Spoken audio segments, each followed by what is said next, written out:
اعتکاف کا مسئلہ الحمدللہ ہم پڑھ چکے ہیں. اعتکاف کیسا ہوتا ہے، کیا ہوتا ہے، تو اعتکاف کے مسائل ہم پڑھ چکے ہیں. آج منگل ہے اور آنے والے دنوں میں جمعہ ہے. کچھ جمعہ کے مسائل بھی ہم دیکھ لیتے ہیں. جمعہ لوگوں کے اجتماع کا دن ہے، یعنی مسلمان نماز کے لیے جامع مسجد میں جمعہ ہوتا ہے. تو جمعہ پڑھنے کے لیے جب آتا ہوتا ہے، اسی لیے اس کا نام جمعہ رکھا گیا. یا یہ کہ عالم پوری کائنات کی پیدائش یکشنبہ سے شروع ہو کر 6 دن میں تکمیل پالی اور مکمل جمعہ کے دن ختم ہو گئی. پس جمعہ جمی مخلوقات عالم کے جمع ہونے کا دن ہے.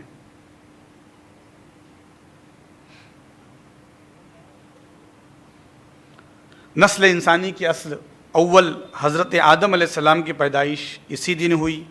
اسی دن آپ جنت میں داخل ہوئے، پھر اسی دن زمین پر اتارے گئے اور اسی دن آپ نے انتقال فرمایا اور قیامت بھی اسی دن قائم ہوگی.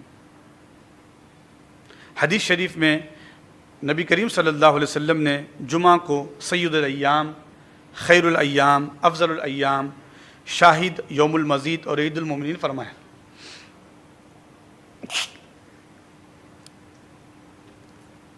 اور جمعہ کے بہت فضائل بیان ہوئے. چنانچہ نبی اکرم صلی اللہ علیہ وسلم ارشاد فرماتے ہیں کہ تمام دنوں سے بہتر جمعہ کا دن ہے. اسی میں حضرت آدم پیدا کیے گئے، اسی دن وہ جنت میں بھیجے گئے اور اسی دن جنت سے باہر لائے گئے اور قیامت کا وقوع بھی اسی دن ہوگا. جمعہ کا دن تمام دنوں کا سردار ہے اور اللہ پاک کے پاس سب سے زیادہ بزرگ ہے. عید الفطر اور عید الاضحیٰ سے بھی زیادہ باعظمت ہے.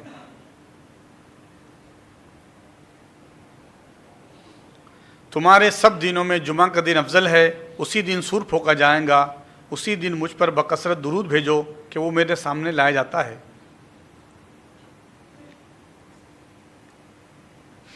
شاہد سے مراد جمعہ کا دن ہے. کوئی دن جمعہ سے زیادہ بزرگ نہیں. اس میں ایک گھڑی ایسی ہے کہ اس وقت مسلمان اللہ سے دعا کرے تو قبول ہوتی ہے. اب وہ کون سا وقت ہے، کون سی گھڑی ہے جمعہ کے دن، تو انشاءاللہ وہ ہم دیکھیں گے. جمعہ کا دن اللہ کے نزدیک یوم المزید، بے حساب دینے کا دن ہے. اہل آسمان میں اس کا یہی نام ہے اور یہی وہ دن ہے جس میں جنت کے اندر جناب باری تعالیٰ کا دیدار ہوگا. یعنی اللہ کا دیدار جنت میں جمعہ کے دن ہوگا. ایک جمعہ میں ارشاد ہوا، مسلمانوں اس دن کو اللہ نے عید مقرر فرمایا ہے، پس اس دن غسل کرو اور موجود ہو تو خوشبو لگاؤ اور مسواک کو اس دن لازم کر لو. اور پھر فرمایا آقا نے، جمعہ کی رات نورانی رات ہے اور جمعہ کا دن منور دن ہے. تو جمعہ کی رات بولے تو جمعرات کا سورج ڈوب گیا، اب جو رات شروع ہوئی وہ جمعہ کی رات ہے، نہ کہ جمعہ کا دن گزرنے کے بعد والی رات، وہ سنیچر کی رات ہے. تو حضور نے فرمایا جمعہ کی رات نورانی رات ہے اور جمعہ کا دن منور دن ہے. جو مسلمان جمعہ کے دن یا جمعہ کی رات میں مرتا ہے اس کے لیے شہید کا اجر لکھ دیا جاتا ہے اور اللہ تعالیٰ اس کو عذاب قبر سے محفوظ رکھتا ہے.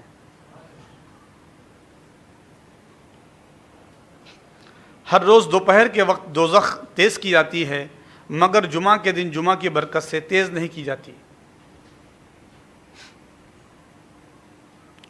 تو حضرت غور کرے کہ اللہ پاک نے پہلی امتوں کو بھی جمعہ کے دن شکر بجا لانے کا حکم فرمایا تھا، تو یہ جمعہ کی عظمتیں اور برکتیں ہیں.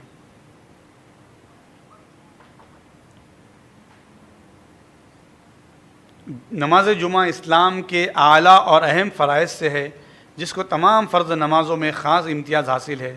اس کی ادا کا وہی وقت ہے جو ظہر کی ادا کا ہے، مگر ظہر کی ادا سے زیادہ اس کی ادا کی تاکید ہے اور اس کی ادا کا ثواب بھی ظہر کے ثواب سے زیادہ ہے. نیز اس کی ترک کی سزا اور عذاب ظہر کی ترک کی سزا اور عذاب سے بہت زیادہ سخت ہے.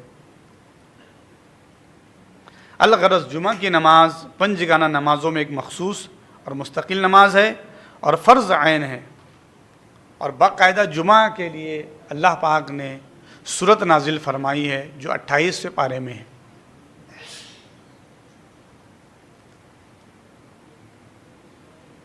حدیث میں آتا ہے اللہ کے رسول صلی اللہ علیہ وسلم نے فرمایا کہ جمعہ میری امت کے مسکینوں اور فقیروں کا حج ہے۔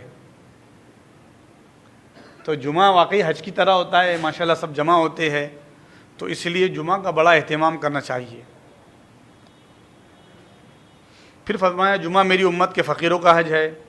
نماز جمعہ جماعت کے ساتھ ہر مسلمان پر حق واجب ہے بجز 4 اشخاص کے، ایک غلام پر، دوسرا عورت پر، تیسرا جو بیمار لڑکا ہے یعنی کہ بیمار ہے کوئی، اور چوتھا وہ ہے جو چھوٹا لڑکا ہے۔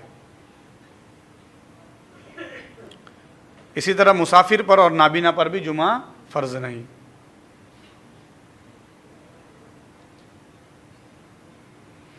جو شخص جمعہ کے دن غسل کرے، طہارت کرے، بقدر امکان بالوں میں تیل لگائے، خوشبو کا استعمال کرے، اس کے بعد نماز کے لیے جائے، اور جب مسجد میں پہنچے تو کسی شخص کو اس کی جگہ سے اٹھا کر نہ بیٹھے، پھر جس قدر نوافل اس کی قسمت میں وہ پڑے، پھر جب امام خطبہ پڑھنے لگے تو خاموش رہے، تو اس شخص کے گناہ اس وقت سے دوسرے جمعہ تک معاف ہو جاتے ہیں، یا پھر 3 دن اور 10 دن کے گناہ معاف ہو جاتے ہیں۔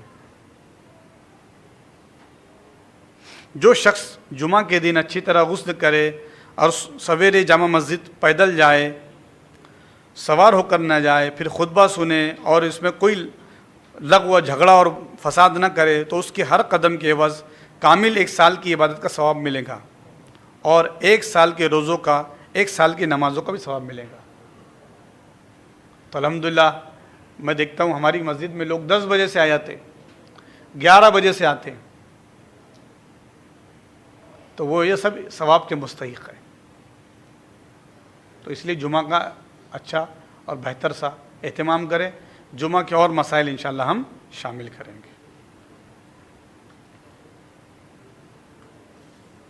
درود پاک پڑھ لیجیے، اللہم صلی علی سیدنا محمد وعلی آلہ وسلم۔ کسی کو کوئی سوال پوچھنا ہے آج کے عنوان کے اعتبار سے تو پوچھ سکتے ہیں۔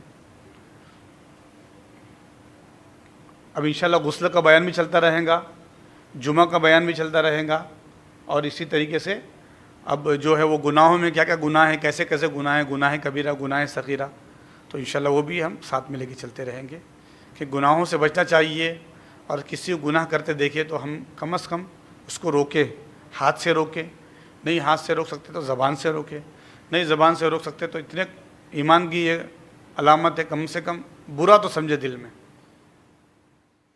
20 سے 25 منٹ کا یہ ایک سیشن ہوتا ہے، گزارش ہے کہ تشریف رکھیے، اس میں کچھ سیکھنے کو ملتا ہے۔ یہ لمحہ ہو سکتا ہے ہمارے لیے نجات کا ذریعہ ہو، بخشش کا ذریعہ ہو، کیونکہ دین کے اصول اور دین کے مسائل معلوم کر رہے ہیں۔ اللہ ہمارے ان لمحات کو قبول فرمائے، اور جو ہم نے سیکھا ہے اس کو محفوظ رکھ کر دوسروں تک پہنچانے کی توفیق عطا فرمائے۔ وصلی اللہ تعالی علی خیر خلقہ سیدنا و نبینا و مولانا محمد وعلی آلہ وصحبہ اجمعین، والحمد للہ رب العالمین۔